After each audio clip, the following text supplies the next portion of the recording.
आपल्याला न्याय मिळावा यासाठी करुणाताई मुंडे यांनी सुप्रियाताई सुळे यांची भेट घेतलेली आहे आणि 2 तास यांच्यात चर्चा सुद्धा झाली. आपल्यासोबत आपण यांची बातचीत करणार आहोत. ताई, तुम्ही खूप मोठे मोठे आरोप केले धनंजय मुंडे, मंत्री धनंजय मुंडेंवर. काल तर तुम्ही सुप्रियाताईंची भेट घेतली. काय गमक होतं या भेटीमागचं?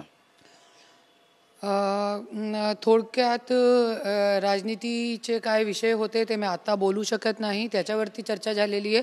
आणि त्यानंतर जे त्यांनी आज सुप्रियाताईंनी मसाजोग प्रकरणामध्ये पण जे लक्ष टाकलेलं आहे त्याच्यासाठी मी त्यांना सांगितलेलं आहे की आज इतके मोठे भ्रष्ट मंत्री जरी मंत्रिपदावर असतील तो तुम्ही जसे माझ्यावरती पण इतका अन्याय अत्याचार गेले 3 वर्ष चालू आहे, तो तुम्ही मला याच्यामध्ये सपोर्ट करा आणि तुम्ही मला याच्यामध्ये न्याय करून द्या. जरी जे CCTV फुटेज होते, जे कलेक्टर ऑफिस आहे, जे जरी तुम्ही काढण्याचं काम केला तो 100% आपल्याला हे लोकांच्या समोर हे मंत्रिपदाचा कसं गैरवापर करताय हे सगळ्यांच्या समोर आपण आणू शकतो. वारंवार आरोप करताय की जिल्हाधिकारी कार्यालयामध्ये तुम्हाला मारहाण झाली आहे, याचा पाठपुरावा तुम्ही कसा करताय? जिल्हाधिकारीमध्ये तेच ताईने मला सांगितलेलं आहे की 100% एक महिला म्हणून मी अन्यायाची लढाईमध्ये आतापासून तुमचे पाठीमागे तुमच्या सोबत खंबीरपणे राहणार आहे.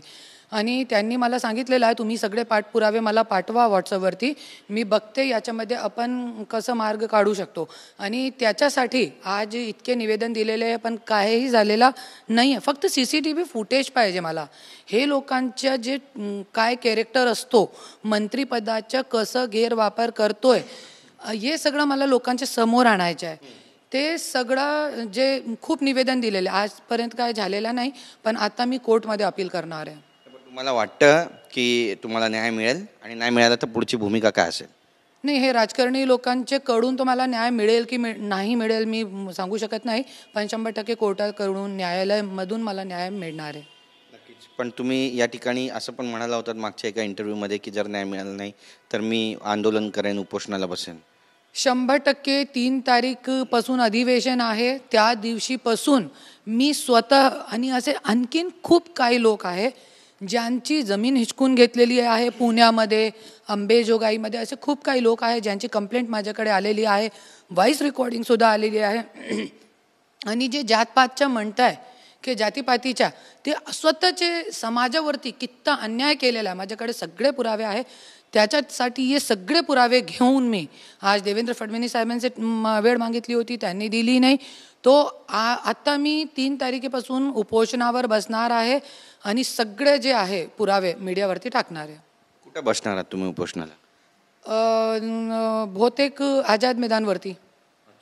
आणि न्याय मागणार आझाद मैदानला आंदोलन करून धनंजय मुंडेंवर कारवाई करा म्हणून? कारवाई नाही करा, हकालपट्टी करा, मंत्रिपदावरून हकालपट्टी करा. अंजलीताई दमानिया यांनी पण 200 कोटी घोटाळ्याचा त्यांच्यावरती आरोप केला आहे, बरेच पुरावे त्यांनी पण दिले. कसं पाहता याकडे? ऐका, आज अंजलीताई दमानिया खूप शिद्दत से लढताय है ना, आणि खूप काही पुरावे काढून सगळं करताय, तरी पण आज काय होत नाही है ना, होणार पण नाही. आपल्याला माहिती आहे अगोदर पण धनंजय मुंडेंनी एकदम छाती ठोकून ठोकून विधान भवनामध्ये पंकजाताईचा मुद्दा काढला होता की आज 2000 कोटीचा चिक्की घोटाळा केलेला आहे. आणि त्यांचे सगळे कार्यकर्ते मीडियावरती त्यांना चिक्कीताई म्हणत होते, तरी पण आज ते चिक्कीताई मंत्री झाली.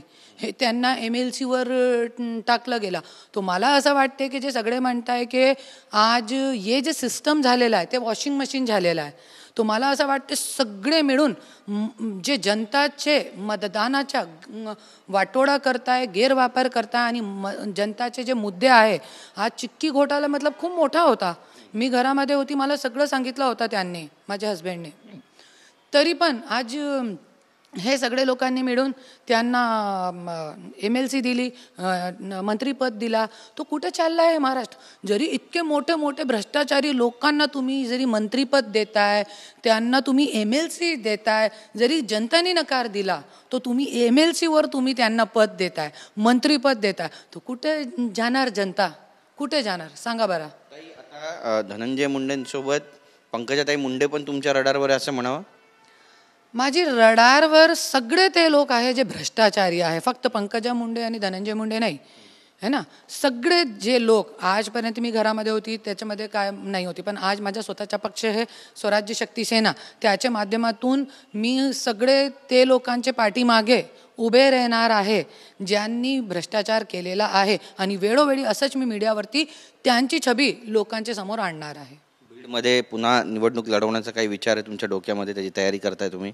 100%. आता तुम्हाला माहिती आहे की माझ्या आमदारकीचा पर्चा अवैध केला होता आणि धनंजय मुंडेने सगळं झूटा खोटी माहिती आपल्या शपथपत्रामध्ये दिलेली आहे, ज्याच्या मी कोर्टामध्ये त्याच्यासाठी पण गेलेली आहे न्यायालयामध्ये.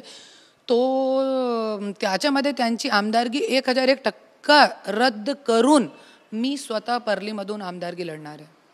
धनंजय मुंडे यांच्या विरोधात तुम्ही बंड पुकारणार आणि त्या ठिकाणी निवडणूक लढवणार? अगोदर बंड पुकारलेला आहे आणि आता फक्त न्यायालयाची वाट बघते. न्यायालयाच्या ज्या दिवशी निकाल आला, आमदारकी रद्द झाली, तो 100% महाराष्ट्राला एक खूप मोठा इतिहास होणार आहे नवरा वर्सेस बायकोच्या.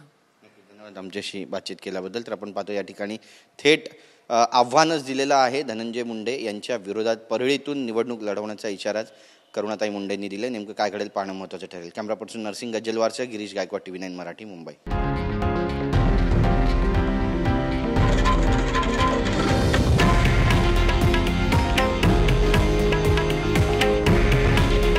हे आहे देशातील नंबर 1 न्यूज नेटवर्क आणि आपण पाहत आहात TV9 मराठी. काळजी तुमची, हित महाराष्ट्राचं.